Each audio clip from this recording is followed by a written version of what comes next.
Ms. Emily Tarsell. Ms. Tarsell is a retired psychotherapist and former president of the Licensed Clinical Professional Counselors of Maryland. She's here today to talk about her daughter, Christina. Ms. Tarsell. Chairman Johnson and committee members, thank you for this important hearing. My name is Emily Tarsell. I'm a retired psychotherapist and a mom. I was blessed with Christina, a healthy, bright child who grew to be a beautiful, caring person, gifted, athlete, artist, honor student. In 2008, my 20-year-old daughter had her first GYN appointment.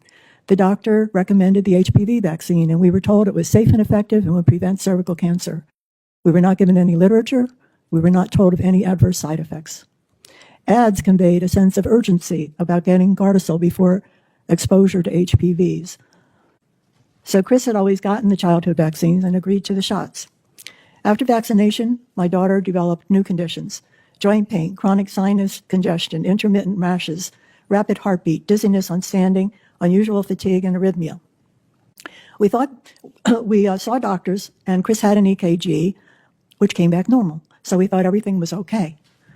We later learned that this was the wrong test and Chris should have had a Holter monitor. No one connected the dots because even doctors are uninformed of vaccine adverse events. She continued with the shots, and 18 days after the third shot, she was found dead in her bed at college. You cannot imagine the hell of seeing your child like this. How does a healthy young lady with no pre-existing conditions suddenly die in her bed? An extensive autopsy ruled out drugs, trauma, or organ issues, and cause of death was undetermined. We did not connect Chris's symptoms to vaccination initially until we discovered multiple reports from others too. My doctor advised me to file a VAERS report. I also called the FDA. They did no follow-up with me and took a year to obtain her medical records. They did one test for strep, which was negative. End of their investigation. Conclusion, cause of death undetermined. Merck, the manufacturer, also filed a VAERS report and gave a false and unsubstantiated explanation for Chris's death. Finding out what happened became my mission. I connected with other moms, experts, reporters, and with Diane Harper, the lead investigator during clinical trials for Gardasil. She was critical of the fast-track approval and of the marketing of the vaccine. I learned too late that HPVs clear on their own 90% of the time, and that cervical cancer is almost entirely preventable with Pap screening. I learned that the incidence of HPV-related cancers is very low at 0.001%. I learned it has never been proven that the vaccine prevents any cancer. And I also learned that pharma is protected by law against lawsuits for vaccine injuries. Our only option for investigating Chris's death was to hire an attorney and file a claim in the NVIC program. My super attorney, Mark Sadaka, filed our claim against HHS in March of 2010. Our world-class experts, immunologist Dr. Schoenfeld and cardiologist Dr. Eldar, were prepared to describe at the molecular level how Chris had died from a fatal arrhythmia induced by an autoimmune response to Gardasil, which caused antibodies to attack the calcium channel in her heart.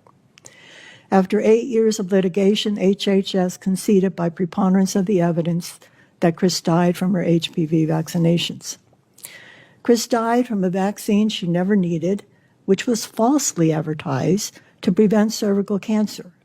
She was the 23rd of 32 deaths reported in 2009.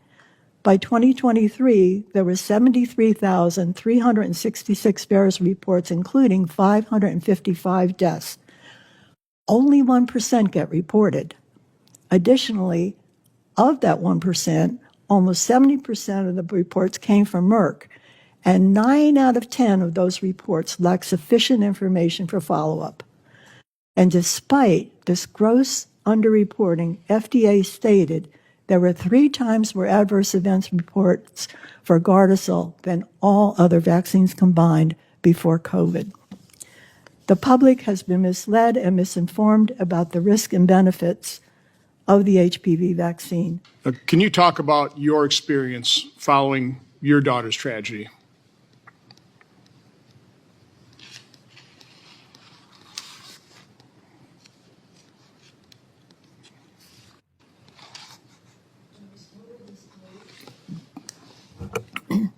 There was total disbelief in what happened. I was home alone when a police officer came to my house to tell me they found my daughter dead in her bed and they didn't know what happened. It took quite a while for us to begin to put the pieces together. And I understand from the other panelists here that initially one would never suspect it was vaccine related because we've been told they're safe and effective and prevent whatever it is they're designed to prevent. When that first became evident that other people, at the time, Gardasil had only been licensed 2 years before. So at the time, there was little literature known online, but I began to connect with other parents and moms and researchers online. It's like, there's a whole lot that we're not being told. And that's devastating to not be informed, to make, and as I learned more about it, that we were never told. My daughter never needed that vaccine. She was never at risk of getting cervical cancer. The risk is very low. The HPV is clear on their own. And I'm not the only mom who's gone through that experience, and now they're also pushing it for boys, when they haven't even been able to show that the vaccine causes any cancer that's HPV related. And there's a whole reason for that, because these cancers are very slow growing and the onset is after age 50. So they're giving it to young adolescents. It was like, I just was blown away. I could not imagine that they would have approved these vaccines and they would continue to do so. And to have Merck lie on their report. The other thing that's come up here in these conversations is people talking about the VAERS reports. That's the first line to determine if there are red flags for injuries after vaccination. And that is a very, very flawed system. I had no idea at the time. But I have learned that, as I said in my talk, that less than 1% get reported. One of the doctors on the panel said he never learned about it in medical school, and they still don't. And how can this be? This is crazy. This is the front line to determine if there are vaccine injuries. And so I've been, I feel my daughter is here with me. I'm her voice. I am trying to make her death matter. I know of all these other moms who have lost their kids through various vaccines, but HPV vaccine in particular. There were 6 other mothers I was connected with back in 2008 who had lost their daughters.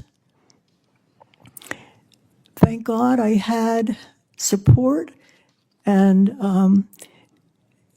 the ability to find out more. And that's why I'm here. I want to share it with other people. We all want the best for our kids. Okay.